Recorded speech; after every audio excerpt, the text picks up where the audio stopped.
February 1971, San Francisco. Inside the city's finest hotel, a gang leader slapped a 70-year-old janitor to the marble floor. 40 people watched. Nobody moved. Then the old man's name badge, the thing he loved most in this world, slid across the floor and stopped beside a quiet stranger drinking his morning coffee. The gang didn't know who he was. In 10 minutes, they would never forget because the stranger slowly folded his newspaper and set down his cup. Before this story begins, do one small thing for me. If you believe the world still has quiet heroes, press that subscribe button and write the word courage in the comments, because by the end of this story, you will understand why. Now, come with me to San Francisco. It is a rainy Tuesday morning in February of 1971. Inside the Grand Pacific Hotel, the marble floors shine like glass. Businessmen sip their coffee and soft piano music drifts through a lobby where nothing bad is ever supposed to happen. But in the next 10 minutes, everything in this room is going to change. By the front doors stands a man everyone loves. His name is Samuel Brooks. He is 70 years old and he has been the janitor of this hotel for 15 years. Every morning he polishes the brass handles, holds the door for strangers, and greets every guest like an old friend. Children wave at him. The staff call him Mr. Sam. Long ago, Samuel served his country in the Second World War, keeping soldiers fed and supplied across the Pacific. He never talks about it. His pension is small, so he still works, but you will never hear him complain. Pinned to his chest is a simple hotel name badge. It is the proudest thing he owns. Across the lobby in the corner of the coffee lounge sits a man nobody notices. He is 30 years old, dressed in a plain gray jacket, reading the morning newspaper with a cup of black coffee beside him. His name is Bruce Lee. He is waiting for a business meeting. That is all anyone would guess. He speaks to no one. He bothers no one. And yet somehow he sees everything. Not a single person in that lobby knew the truth about the quiet man in the corner, that he had spent his whole life mastering one thing while praying he would never have to use it. At 9:00, the front doors swing open, and it feels like the cold rain follows 5 men inside. They wear fine suits. They wear polite smiles. They do not shout. And they do not hurry, and somehow that is exactly what makes the room go quiet. Conversations die in the middle of a sentence. A young bellboy takes one slow step backward. The man leading them is Vincent Morty, 42 years old. With a voice as soft as silk and eyes that never blink first, he does not scan the room like a criminal looking for danger.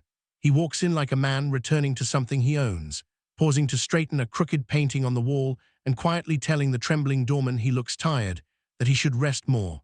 Vincent does not believe in guns or fists. He learned long ago that a man who is made to thank you for his own fear will never fight back. And for 4 long years, this room has thanked him. Behind the front desk, the hotel manager's hands begin to tremble because the manager carries a secret he has hidden from every employee for 4 years. Every month, an envelope of cash leaves the safe and disappears into Vincent's coat. Nobody calls the police. Nobody asks questions. Vincent crosses the lobby without hurry, and he does not go to the manager. He stops at the young receptionist, leans on the marble counter, and asks her about her mother by name, asks if the old woman's cough is any better this winter. The girl goes white. It is not a threat. It is worse than a threat. It is proof that he knows exactly which door to knock on if she ever thinks of being brave. "You know what day it is," he says gently, almost kindly. "Don't make me ask twice." From beside the doors, Samuel watches his old hands tightening around the handle of his mop. He has seen this shameful scene repeat month after month, and every time he has looked away like everyone else. Once he whispered to the manager, "One day, somebody has to say no." The answer was always the same. "Not today, Sam," but here is what nobody in that hotel knew. Before Samuel's wife, Ruth, passed away, he made her one promise to stay out of trouble, to keep his head down, and to come home safe every night. He had kept that promise for 11 years. In the next 60 seconds, he was going to break it. The young receptionist reaches for the cash drawer with shaking fingers, and something inside Samuel simply refuses to watch anymore. He crosses the lobby on his tired old legs, steps between Vincent and the girl, and says in a voice that barely trembles, "Leave her be, she's somebody's daughter." Vincent does not get angry. That is the terrifying part. He tilts his head, studies the old man with something almost like affection, and asks softly, "Samuel, isn't it? 15 years you've cleaned these floors." He lets that hang in the air. So everyone understands he could have learned that name any time and simply never bothered until now. Then, without a flicker of warning, his open hand cuts through the air. The slap cracks across Samuel's face like a gunshot. The 70-year-old man crumples onto the cold marble. 40 people watch him fall, and not one of them moves. Vincent crouches beside the fallen janitor, calm as Sunday morning, and unpins the name badge from Samuel's uniform. He does not throw it in anger. He reads the name aloud softly.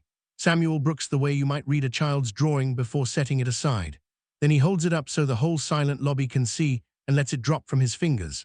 The little badge clicks against the marble and slides past polished shoes, past frozen faces, past 40 people who each decide in that half-second not to be the one who reaches for it, until it comes to rest against the leg of a table in the coffee lounge. The quiet stranger looks down. He reads the name. Slowly, carefully, he folds his newspaper edge to edge and lays it aside. Then Bruce takes one last sip of his coffee and sets the cup down on the table so gently it makes no sound at all. For a long moment, nothing happens and the whole lobby seems to lean forward, waiting. The stranger in the corner rises from his chair. Not fast, not angry, just slow and certain. The way a man stands when he has already made up his mind. Everyone expects him to charge across the room swinging his fists. Instead, Bruce does something no one understands. He walks right past Vincent and his 4 men as if they are not even there. He kneels down on the cold marble beside Samuel and he picks up the little name badge that Vincent threw away like garbage. He kneels beside Samuel and gently, patiently wipes the dust from the badge with a clean white handkerchief, the way a father cleans a scrape on a child's knee. Then he helps the old man sit up, straightens the collar of his uniform, and pins it back over Samuel's heart, exactly where it belongs. Samuel looks up at this stranger with wet, confused eyes and whispers, "Son, you don't want to do this." And for the first time, the quiet man speaks to him softly enough that only Samuel can hear. He had no right to take what you earned. Only then does Bruce turn to face Vincent. He does not raise his voice. He does not raise his hands. He says simply, "Walk away. There is no need for violence." And here is where a lesser man would laugh. Vincent does not right away. For one long second, he actually looks at Bruce, really looks. The way a card player looks at an opponent who has bet everything without blinking. Something behind his eyes goes still and careful. Then, because 40 people are watching, and a man like Vincent cannot afford to look uncertain in his own kingdom, he chooses to laugh, and his 4 men laugh with him. "Sit down, coffee man," he says, but the smile does not quite reach his eyes anymore. "Finish your cup, and I'll pretend I never saw your face." But there was something Vincent's men had missed. Standing behind them, the youngest of the crew, a boy named Danny, barely 20, was not laughing because Danny was watching the stranger's feet. Danny didn't know much, but he had been in enough fights to feel it in his stomach. The stranger's weight was balanced. His hands hung loose and ready. Breathing never changed, not once, not even when 5 men laughed in his face. Danny had seen scared men, and this was not what a scared man looked like. He leaned toward the fellow beside him and muttered, "Boss, something's wrong with this guy." Nobody listened. Meanwhile, behind the front desk, the young receptionist had quietly slipped her hand under the counter and pressed the emergency line to the police. A calm voice on the other end told her a car was on the way. 8 minutes out, 8 minutes. She looked at the old man on the floor and the strangers standing over him, and she prayed 8 minutes would not be too long. "Now I want you to stop for just 1 second, because here is a thing worth remembering." This stranger had made himself a quiet promise years ago that he would never raise his hands against another man unless someone helpless had no one else to stand for them. But Vincent was cleverer than an ordinary bully, and he had already found the crack. He stepped close and murmured low so only Bruce could hear, "Walk out that door right now and nobody else gets hurt today. But raise one hand to me and I promise you I own this city. That old man, that girl, every face in this room. I will visit each of them slowly long after you're gone." It was the cruelest offer of all. Bruce could keep his promise and protect these people by leaving them to Vincent forever, or break it and paint a target on every soul in the room. So if you have ever had to choose between the easy piece and the right thing, type "never judge" in the comments right now, because what Bruce did next, no one expected. Bruce did not answer with words. He looked past Vincent, at the receptionist whose mother had been named out loud, at the bellboy pressed against the wall, at the old man on the floor.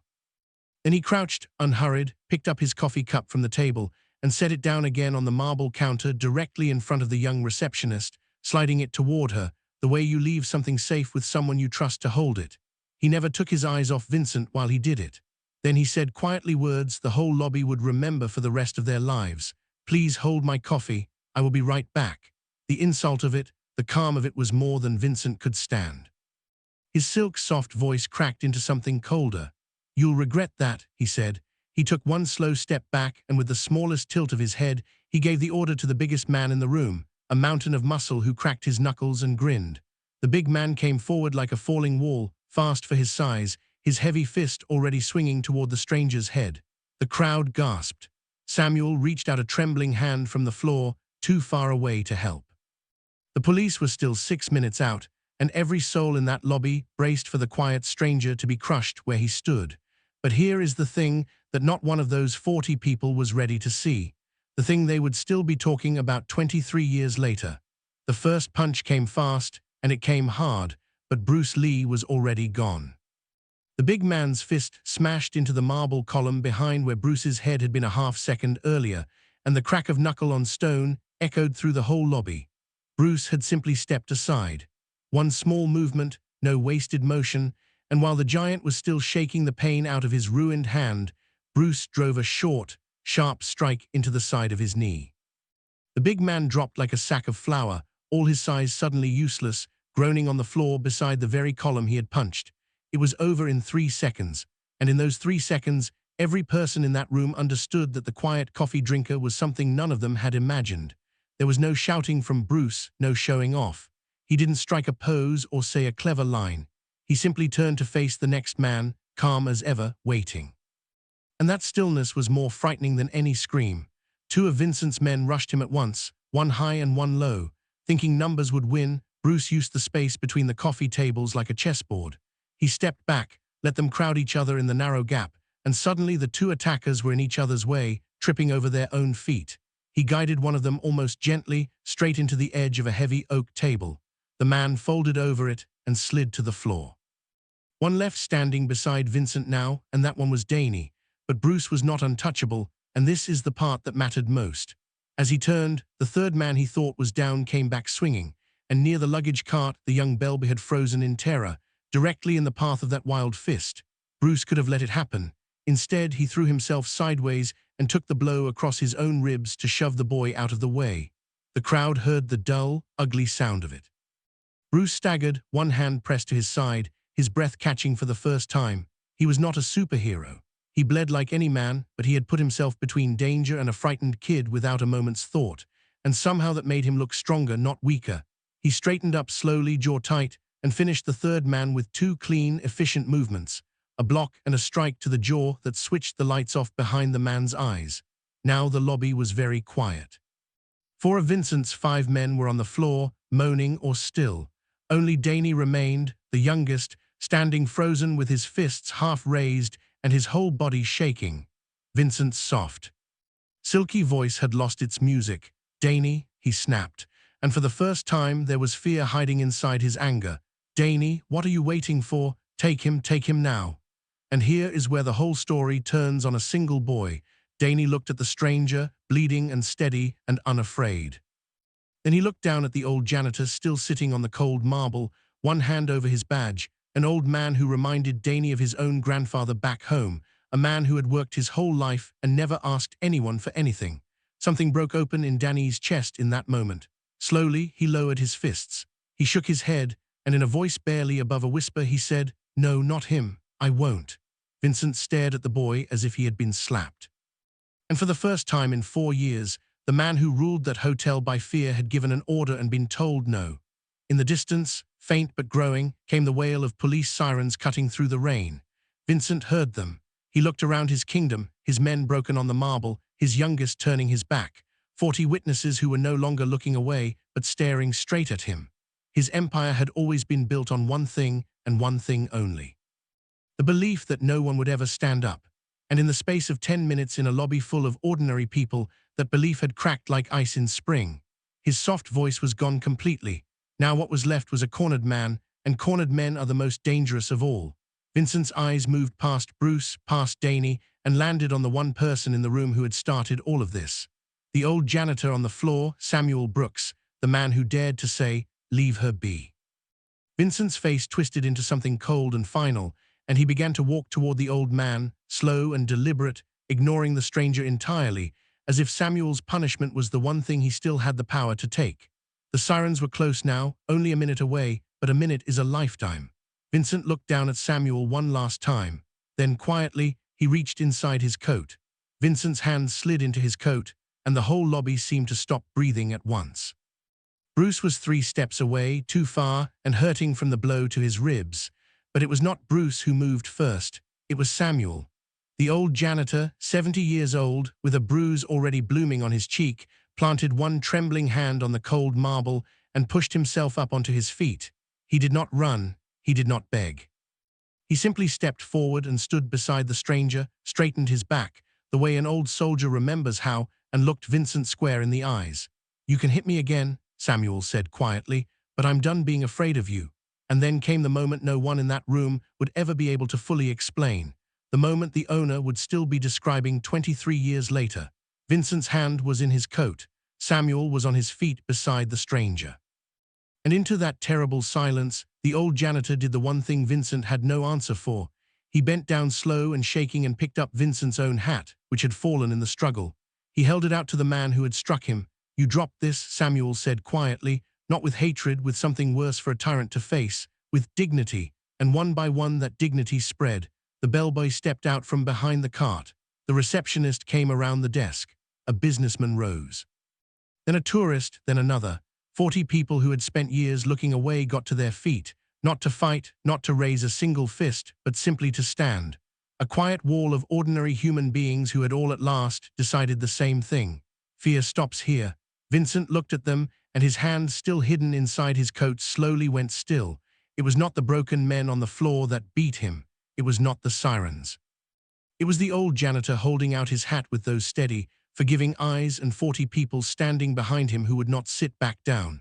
Because in that moment, Vincent understood the one thing his whole life had been built to hide from him. His power had never been real. It had only ever been the silence of frightened people, and that silence was gone now, and it was never coming back. There was nothing left in that coat or in this city that could buy it back. His shoulders dropped, his hand came out empty. He had lost, and he knew it. Long before a single officer walked through the door, and the man whose soft voice once emptied a room of its courage suddenly looked very small, standing alone on the marble he thought he owned. The front doors burst open, and the police poured in, led by a lieutenant with his hand on his holster, shouting for everyone to stay calm.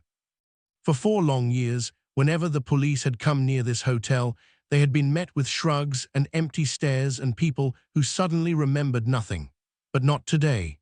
The receptionist pointed straight at Vincent and said, clear and steady, "That man has been taking money from this hotel for years. I'll testify." And then the manager, the very man who had hidden the secret for 4 years, stepped forward, pale and ashamed and finally brave, and said, "So will I," one after another. The witnesses gave their names. Vincent was led out in handcuffs into the same cold rain he had walked in from, and this time nobody looked away. In the quiet that followed, Samuel turned to find the stranger. Bruce was already gathering his folded newspaper, one hand still pressed lightly to his aching side. On the counter, the young receptionist still held the coffee cup he had placed in her care, both her hands wrapped around it as if it was something precious. The old man caught Bruce's sleeve. "Please," Samuel said, his voice thick, "at least tell me your name so I know who to thank, so I can tell people who saved us." Bruce looked at the old janitor for a long moment. Then he glanced once at that cup, still safe in the girl's hands, and out the tall windows at the falling rain.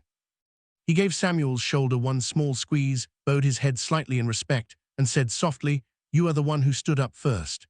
And then he walked out through those doors and disappeared into the grey morning. He never came back for the coffee, and no one in that hotel ever had the heart to move it. Now let me take you forward. It is 1994 now, 23 years later. The Grand Pacific Hotel still stands, its marble floors still shining. And the young bellboy who once hid behind a luggage cart is not a bellboy anymore. He is the owner. He bought this hotel with a lifetime of honest work, and there is one thing he shows every new employee on their very first day. In a small glass case on the lobby wall hangs an old worn hotel name badge. Beneath it, a brass plaque reads 3 simple words: "Courage is contagious." Samuel Brooks is gone now, resting beside his beloved Ruth. The stranger never came back. No one ever learned his name. On this particular morning, the owner stands beside that glass case with a nervous young woman on her first day of work, and she asks him the question they all ask. "Sir, what really happened here?" The old owner smiles and looks at the badge behind the glass for a long, quiet moment. "Most people," he says gently, "remember the fight. They remember the men who fell." He pauses. "But we remember the moment one quiet man put down his coffee and decided that fear stops here." And if that stayed with you, if you believe there are still quiet heroes walking among us, then subscribe and carry this story forward, because a hero like that should never be forgotten.